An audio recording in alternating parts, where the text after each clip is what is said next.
Baik ibu-ibu, assalamualaikum warahmatullahi wabarakatuh. Waalaikumsalam warahmatullahi wabarakatuh. Gimana nih kabarnya ibu-ibu? Alhamdulillah baik. Alhamdulillah baik ya. Jadi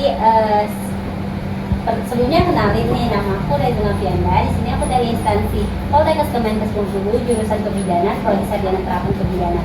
Jadi Bu, di sini tuh saya mau melakukan penyuluhan untuk ibu-ibu.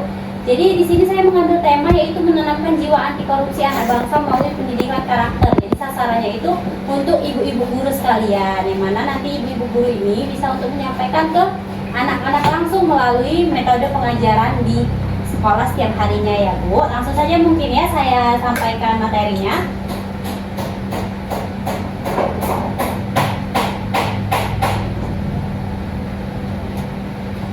Nah, jadi di sini ada lima konsep yang akan saya sampaikan. Yang pertama itu ada pengertian jiwa anti korupsi, yang kedua pengertian pendidikan karakter, selanjutnya konsep jati diri dan esensi karakter bangsa, pendidikan karakter untuk membangun keberadaban dunia, dan yang terakhir proses pendidikan karakter demi terwujudnya jiwa anti korupsi pada anak bangsa. Lalu gerak dikit ya Bu, gak apa-apa ya. Jadi yang pertama di sini pengertian jiwa anti korupsi. Ada yang ibu-ibu pasti udah tahu ya apa itu jiwa anti korupsi kan. Nah, tapi di sini masih saya ingin jabarkan. Jadi pengertian korupsi itu berarti kebusukan, keburukan, kebejatan, ketidakjujuran, penyimpangan, mengkhianati kepercayaan, penggelapan dan penipuan, penyuapan dan sebagainya yang mengandung nilai penghinaan. Nah, jadi kata anti sendiri dalam kamus ilmiah populer memiliki makna benci, menolak, melawan, dan menentang. Jadi anti korupsi ialah benci, menolak, ataupun melawan korupsi. Nah, dalam artian seseorang harus menghindarkan dirinya dari korupsi dan segala hal yang berkaitannya. Jadi diri yang dipengaruhi oleh lingkungan akan tumbuh menjadi karakter, dan selanjutnya karakter akan melandasi pemikiran, sikap, dan perilaku manusia. Jadi pengertian pendidikan karakter.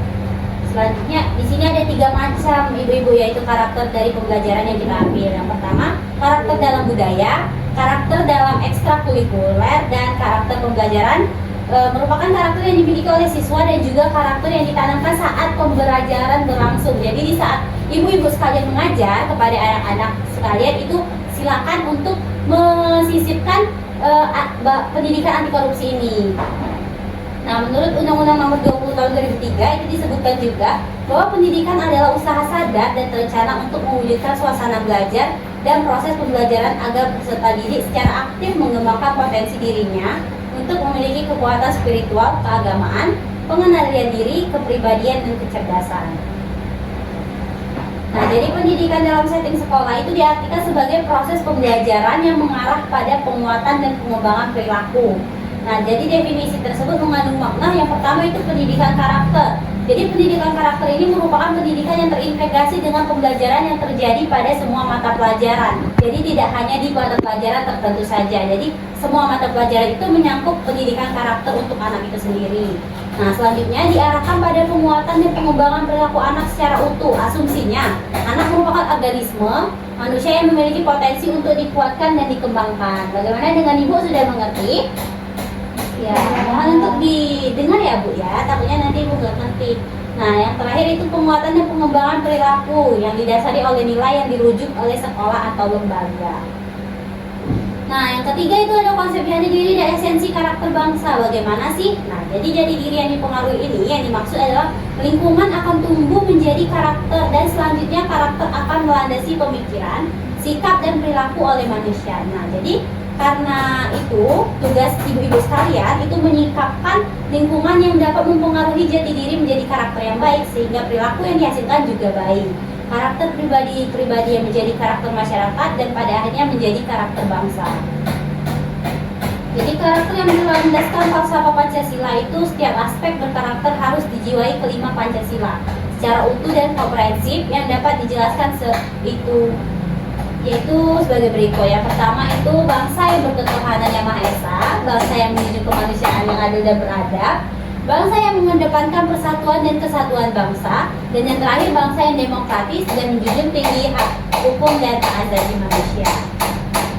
Nah, selanjutnya ada pendidikan karakter untuk membangun keberadaban bangsa.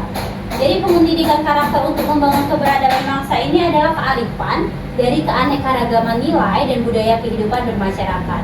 Nah, oleh karena itu pendidikan harus diletakkan pada posisi yang tepat, apalagi ketika menghadapi konflik yang berbasis pada ras, suku, dan keagamaan. Yang mana kan sekarang anak-anak sudah sering sekali mengejek ya Bu ya, mengejek tentang warna kulit atau yang lain, apalagi untuk kalangan ibu-ibu sekalian yang mengajar anak SD ya.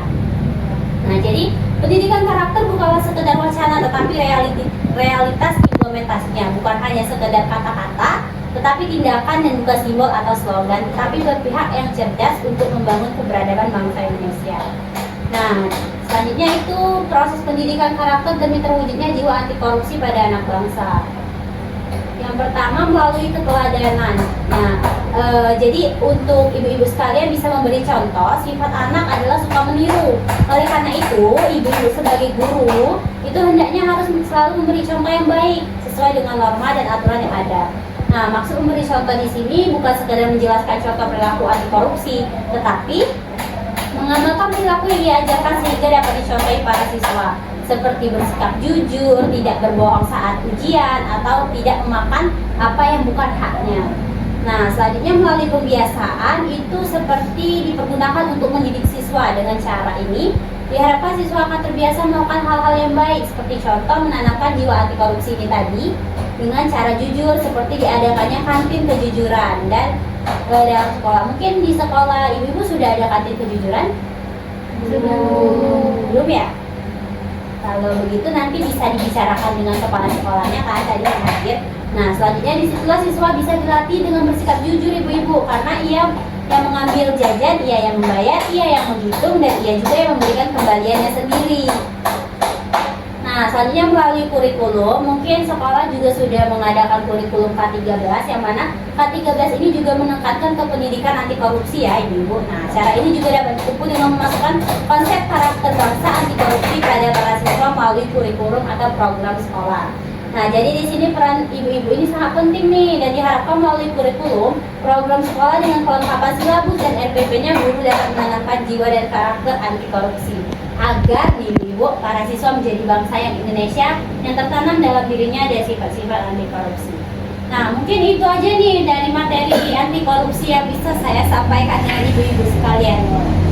Ibu-ibu ada yang ingin bertanya nggak tentang apa sih jiwa anti korupsi ini? Dek, kan di sekolah tuh masih ada yang telat gitu kan. Telat itu kan masih termasuk ke korupsi kan? Iya. Tindakan korupsi kan? Iya. Nah, gimana cara mengatasinya tuh? Jadi cara mengatasinya bagi ibu ya, mungkin ibu juga sudah pernah mengatasinya tapi gagal ya Bu ya. Iya. Nah, jadi kayak gini Bu, anak-anak itu perlu meniru. Mungkin dia juga sudah pernah melihat guru-gurunya yang Iya. lain itu datang terlambat, jadi dipikirnya oh nggak apa-apa nih aku datang terlambat, kan ibu guru aja datangnya telat gitu kan. Nah, jadi sebagai ibu-ibu sekalian itu harusnya mencontohkan hal-hal yang baik dengan cara atau untuk memberi hukuman kecil juga nggak apa-apa Bu. Kalau misalnya memberi sanksi kalau dia telat, nanti kamu ibu harus buat tugas segini nih gitu, itu memberikan hukuman juga nggak masalah Bu.